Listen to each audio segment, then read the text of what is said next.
¿Qué tal? ¿Cómo le va? ¿Cuántas veces dijimos desde este programa de Chaco Tiempo Industrial que se necesita por ahí buenos ejemplos, espejos donde mirarnos, sobre todo el sector privado, y tratar de saltar el paso de dejar de ser solamente proveedores del Estado, articuladores con el Estado y animarse a tomar el control como empresarios de los desafíos que tiene la política, porque no se hace solo con los políticos. Y esto incluso lo decía ya Perón cuando hablaba de persuadir. ¿Qué significaba persuadir? Le comentaba a nuestro invitado que días pasados escuchaba el discurso a propósito cuando vino la vicegobernadora a grabar otro programa que hacemos, que hace este equipo periodístico Péndulo, y le contaba a ella que con el tema de la política de género, ya lo decía Alfonsín en 1983, allá por octubre, cuando hablaba de que solamente el padre tenía la patria potestad y ni siquiera la madre o la mujer, y quedaba rezagada o relegada al punto de ser ama de casa. Hoy inclusive las mujeres están teniendo un rol diferente, con una participación empresaria incluso, lo vemos en CAME, y les decía que estos son los buenos ejemplos que se necesitan. Hoy el Chaco tiene un buen ejemplo que está siendo analizado, mirado e instalado en el orden nacional, con un gobernador que está liderando el Norte Grande, y en el sector privado también hoy, como ejemplo, la Bolsa de Comercio del Chaco está siendo mirada y ya está protagonizando las ligas mayores. Nuestro invitado de hoy es el contador Rubén Piceda, que va a ir por la reelección. Sus pares empresarios le pidieron que continúe el trabajo. Es un mérito, algo que incluso hoy medio que por ahí se rinde culto al fracaso, y sin embargo este es un buen ejemplo como para tomarlo, tomar la temperatura, tomar el volumen que significa en el marco, en el escenario político, este tema.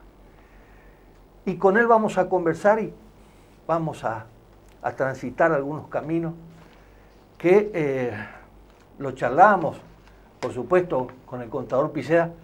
Si uno hace historia, yo me iba y me sentaba una o dos veces por semana cuando él era ministro de Economía a hablar. Era un hombre que no cambió, es el mismo Rubén Piceda, con esa simpleza que caracteriza a un hombre que sabe lo que está haciendo. Rubén, es un placer y un gran gusto que estés otra vez aquí conmigo charlando, así que te veo vigoroso y vas por la reelección, así que quiere decir que estamos bien. Bueno, un gusto, Tonino, muchas gracias por la introducción. Realmente estamos haciendo cosas por el Chaco, por nuestro Chaco. Con vos hemos tenido luchas importantes del foro empresario, siempre peleando para que el empresariado se haga escuchar, tenga el rol que tiene que tener en una sociedad donde hay que equilibrar fuerzas, o si no la política avanza y avanza y avanza, y hoy tenemos una presión fiscal imposible de sostener, de administrar. Y bueno, yo creo que porque muchas veces en la sociedad los actores no cumplen los roles que tienen que cumplir. Y creo que nuestra dirigencia empresaria ha cometido falencias, ha tenido falencias, y no se supo imponer. Yo conozco el funcionamiento del empresariado brasilero y te puedo asegurar que se imponen. ¿Le piden permiso los políticos para entrar? No sé si permiso, consensúan, interactúan y sacan lo mejor. Y vos ves cómo funciona el empresariado brasilero. Entonces creo que ese es el gran desafío que seguimos teniendo en nuestro país. Felizmente hoy, para el Chaco, estamos viendo empresarios que hicieron una carrera gremial importante, el caso de Alfredo González, que es el vicepresidente de la Bolsa, lo elegimos el año pasado, antes de que sea presidente de CAME, hoy presidente de CAME, una de las principales organizaciones gremiales empresarias del país. Lo tenemos a Emilio Caravaca Pazo, el hijo de Carlos, sí. Como presidente de FIRA. O sea, creo que hay una generación nueva de dirigentes empresarios que están protagonizando un rol. Y no un rol confrontativo, no un rol de la pelea imprudente, la pelea que no arroja resultados, sino imponiendo en la conversación, en el diálogo con la clase política, lo que tiene que servir para sus representados empresarios, que creo que ese es el equilibrio que hay que buscar. O si no, la política avanza demasiado y perdemos posiciones y un día nos encontramos con que hay que revisar el régimen laboral, el régimen fiscal, el régimen financiero, todas patas, el tema de inflación que es destructivo, patas muy importantes de la macroeconomía que si no funciona producimos pobres. Estamos en la producción de pobres en el país, donde los empresarios de fuste están buscando otro domicilio fiscal fuera de la Argentina, donde los jóvenes están buscando otro horizonte. Entonces, es momento de reflexionar, Tonino, tenemos que reflexionar como argentinos y creo que acá nuestra clase política tiene un gran deber que protagonizar, tiene que salir de ese ostracismo en el que está y pasar a ser protagonista de propuestas superadoras. O si no, no tenemos un buen final en todo este proceso nuevamente. Ayer conversaba con Ariel Ledesma, que es el secretario general de la UOCRA, la delegación Chaco, en radio, por teléfono, y me contaba que el 90% de las empresas hoy están trabajando en el sector público y el 10% del sector privado. Y entonces le pregunto, ¿pero cómo? Y con la plata que ganan el sector público, ¿por qué no invierten acá? Me dice, ese es el problema. No invierten acá, se van a invertir o a Misiones o a Paraguay. ¿Por qué? Porque en Paraguay el IVA es el 10%, la ganancia el 10%, y entonces, ¿cómo es la historia? O sea, hablas de una presión fiscal de un 20 y pico por ciento contra un 40%. Entonces el empresario lamentablemente no le cierran los números, entonces ¿qué hace? Evade, elude, se pone al margen de la ley innecesariamente, cuando tendría que pelear por sus derechos, es decir, yo necesito un régimen impositivo más razonable, que me haga competitivo, porque si yo quiero exportar carnes, y Paraguay exporta carne, y Brasil exporta carne, y Uruguay exporta carne, ¿por qué no voy a medir mis costos en función a los de ellos? Es decir, mido presión fiscal, mido régimen laboral, mido el costo financiero. Estamos hablando de tasas en la Argentina que superan el 50% anual, cuando nuestros países vecinos están en el 4 o 5% anual. Imposible. 10 veces más. O sea, hemos llegado a situaciones nuevamente muy preocupantes. Y ahí quiero comentarte que estamos trabajando en el Consejo Agroindustrial Argentino, que es esta organización que se gestó en plena pandemia, que aprovechamos la comunicación virtual para ir armando. Empezamos 20 y pico de entidades donde están la mayoría de las bolsas del país y donde se sumaron... ¿Desde las bolsas nació? Desde las bolsas, fundamentalmente la Bolsa de Buenos Aires, fue un poco la impulsora. El amigo José Martín, que es nuestro vocero, hasta ahora tenemos un vocero, todavía no hemos institucionalizado este ambiente, pero fíjate, una primera resolución de este Consejo Agroindustrial fue una ley de promoción de las inversiones. Estamos convencidos en el empresariado que si no tenemos un régimen de inversiones estable, que te garantice un periodo mínimo de 10 años, que no te cambien las reglas de juego, donde te den determinadas concesiones impositivas que, por ejemplo, la amortización acelerada del capital, que te ayudan en impuesto a las ganancias en los primeros años, que es cuando vos arrancás con el proyecto. Claro. O sea, cosas muy criteriosas que se entendió en la política. Hemos hablado, yo te diría, con más de 10 gobernadores en reuniones virtuales, con nuestro gobernador, con Coqui, tuvimos 2 reuniones, todos aceptaron la propuesta, hablamos con los ministros del Poder Ejecutivo Nacional, con el presidente de la Nación, con la presidenta del Senado, con los bloques de diputados mayoritarios, y a todos les encantó la propuesta. ¿Por qué?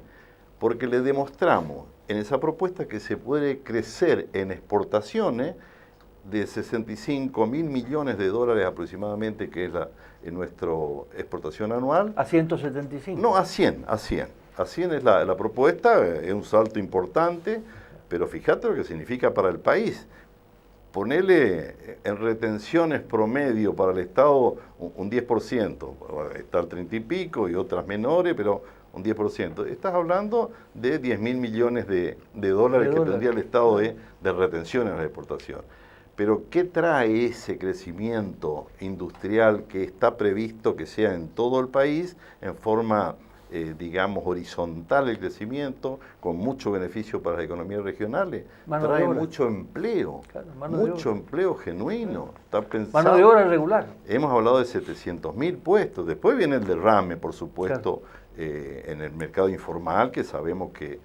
Entonces, esa propuesta, a su vez, es... digamos, no afecta a la recaudación fiscal, pues si bien pedimos bonificaciones impositivas para la inversión, el mayor volumen de actividad genera otros impuestos que compensan con crece el costo fiscal que sacrifica el Estado en esa situación. O sea, estamos en una organización, lo estamos institucionalizando ahora, que pretende hacer propuestas macro.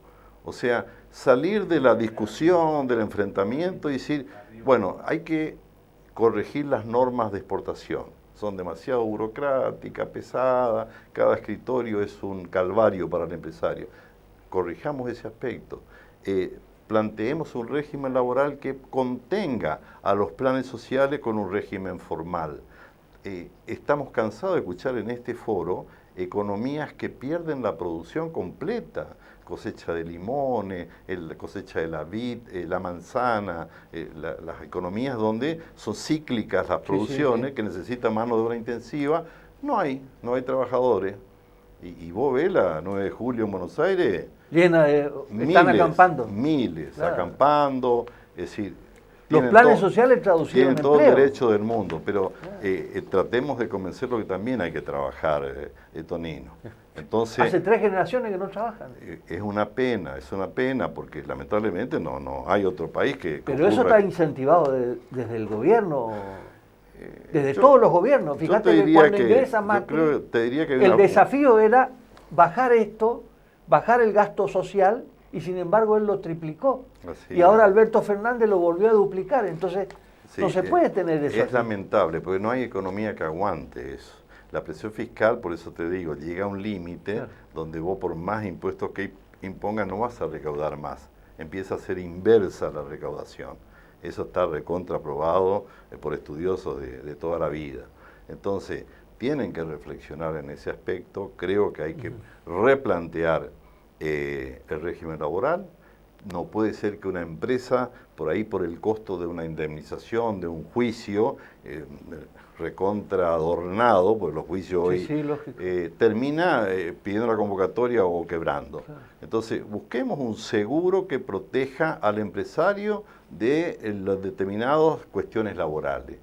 Y que sea el seguro el que contenga, hagamos el aporte al seguro. Es decir, saquémosle los problemas que tiene el empresario pyme para que, con menor presión fiscal, con un régimen laboral adecuado, con un costo financiero adecuado, controlando la inflación, pues la inflación es negocio de unos pocos en este país, ¿sí? Tonino, por algo no se combate la inflación. Claro. Hay quienes hacen excelente negocio con la inflación. Y negocio del poder real, ¿eh?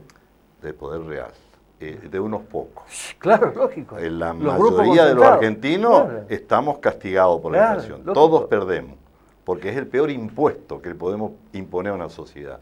Entonces, en ese Consejo Agroindustrial estamos queriendo proponer cosas de fondo, propuestas, y tenemos prácticamente 12 mesas de trabajo en forma permanente. No solo en el tema impuestos, en el tema laboral, en el tema medio ambiente, en el tema educación, o sea, mesas de género, porque también el empresario tiene que atender las cuestiones de género que hoy están planteadas. Entonces, todas esas mesas de trabajo son elaboradoras de propuestas que después el Consejo en plenitud la adopta y se la presenta al Ejecutivo Nacional, o al Congreso o donde corresponda. Ese trabajo hemos consolidado en un año y pico de actuación, y tenemos un comité de presidentes de bolsa. Está la bolsa de Bahía Blanca, la de Rosario, Santa Fe, Córdoba, Entre Ríos, nosotros y Buenos Aires, que funcionamos también con un WhatsApp permanente, con reuniones mensuales que nutren al Consejo Agroindustrial en su funcionamiento, aprovechando nuestros equipos técnicos para elaborar justamente. O sea, queremos proponer cosas que la política las adopte, que mejore, digamos, y levantar al empresariado en su nivel de pelea, digamos, de confrontación con el poder político. Creo que si tenemos una dirigencia más capacitada, más armada, vamos a lograr mejores resultados. La política ahora, no puede avanzar tanto sobre ahora, Rubén, no sé si desde el Consejo Agroindustrial o de qué lugar, el sector privado tiene que plantearle dos cosas al sector político. Primero, bajar el gasto de la política. Y segundo, decir, muchachos, pónganse de acuerdo en 10 puntos, porque si nosotros tenemos que hacer esfuerzos, ustedes también. Pónganse de acuerdo en 10 puntos, dejen de estar peleando que nos provocan, tanto en el orden interno. Fíjate que lo mismo que le pasa al oficialismo, le pasa a la oposición. Ahora se están peleando a ver quién es el candidato. No, pero eso de política ¿de qué? Entonces hay que convocarlo a esa gente. ¿Y quién lo puede convocar? Y los empresarios pymes que se nucleen a través del Consejo, por ejemplo, del Consejo Agroindustrial. Pero te comento, Tonino, eso que pasa con los políticos pasa con los empresarios. Es increíble los celos, los protagonismos, la falta de, digamos, de superación para realmente poner las cosas del país real sobre la mesa y decir, muchachos, en esto debemos hay que llamar a un sociólogo. Yo creo que sí, lamentablemente. Yo creo que a su vez la clase política no se da cuenta de que estamos llevando al país a una situación nuevamente extrema, que no sabe para dónde va. Sí, por supuesto. Hemos perdido fácilmente 2-0 de nuevo de la moneda. O sea, los 13-0 que perdimos en 50 años, ahora ya perdimos 2 más. Habla de 15-0. Entonces, nuestra moneda está totalmente devaluada. Hoy, y el periodismo nacional que no aporta, Rubén. No aporta, porque vos también ves la pelea en el periodismo. ¿Qué te parece? Vos ves un canal y es una versión, ves otro canal y es otra versión. Entonces, Novarecio y Majul, resulta que ahora el Banco Central lo descubrió que mandaron dólares al exterior. Sí, y después ellos se pasan hablando, porque hay un dicho que tenía Irigoyen: el hombre puede hablar cuando paga sus impuestos. Ese era el dicho del peludo, digamos. Bueno, muchachos, si ustedes hablan a la Cámara y quieren darle moralidad a los políticos, entonces, no hagan ustedes lo que le están cuestionando a los políticos. Uno $300.000 y el otro $600.000. ¿Qué te parece? Y así suma, y son, creo, más de 400.000 millones de dólares de argentinos que están afuera. Con eso pagar la deuda externa. La deuda externa son 360.000 millones, o sea que, pero de cualquier manera, creo que el ejemplo tiene que venir de la clase política. Sin ninguna La política, Tonino, es la que el pescado define. se pudre por la cabeza. Entonces, yo te digo, qué mejor gesto podríamos tener los argentinos si nuestra clase política dice, reducimos a la mitad el presupuesto del Congreso Nacional y de los congresos provinciales. Empecemos por ahí, que es donde sabemos que hay una dilapidación de recursos. ¿Y los contratos? Vos me Rubén, dices, acá en la Cámara de Diputados tenés 200 contratos por cada diputado y se enojaron los diputados cuando yo le digo, pero muchachos, demuéstrenme que yo miento. Es lamentable porque... 200 contratos, cada contrato, ¿cuánto tiene? como mínimo debe ser 15 o 20 mil pesos. Así es. Multiplicar, echar pluma. No, y te puedo asegurar que no son de 15 o 20 mil No, pero pesos. ponerle que sean de 15 mil pesos. Bueno. Por eso te digo, empecemos por ahí, con un control social, un control empresario, un control de cómo evoluciona ese gasto, que los políticos a fin de año te expliquen qué hicieron con esos recursos, qué aportaron al país con medidas, con leyes, porque lamentablemente nuestra situación de endeudamiento más la de déficit fiscal nos están llevando a un momento inmanejable de la economía. Sí, sí. Inmanejable. Estamos sin dólares de reserva y hay que afrontar compromisos muy importantes. Ahora es como que mandamos con la topadora hasta el 24, año 24, de ahí para adelante los vencimientos. El que asume a fin del 23, pobre presidente, va a tener que pedir una convocatoria al otro día, porque lamentablemente llega un momento en que la soga no se tira más, Tonino. Me voy a la pausa, a la vuelta. Contame cuántos clientes tiene la bolsa, qué opinan de la Comisión Nacional de Valores, de la Bolsa del Chaco. Contame cómo la bolsa va a acompañar y va a convocar a las otras bolsas del Norte Grande para acompañar este desafío que están haciendo los gobernadores y sobre todo Capitanich, que fue el pionero, el que empezó y el que sigue y el que para mí está representando, y el hecho de Dubái yo lo miro como un triunfo político de los gobernadores, un triunfo político de Capitanich incluso. Después de la pausa, contame. Sí, cómo no, con gusto. Director, nos vamos a la pausa. A ver, o cuando volvamos, muéstreme la fotito esa de la Bolsa de Comercio del Chaco trabajando ellos. La pausa.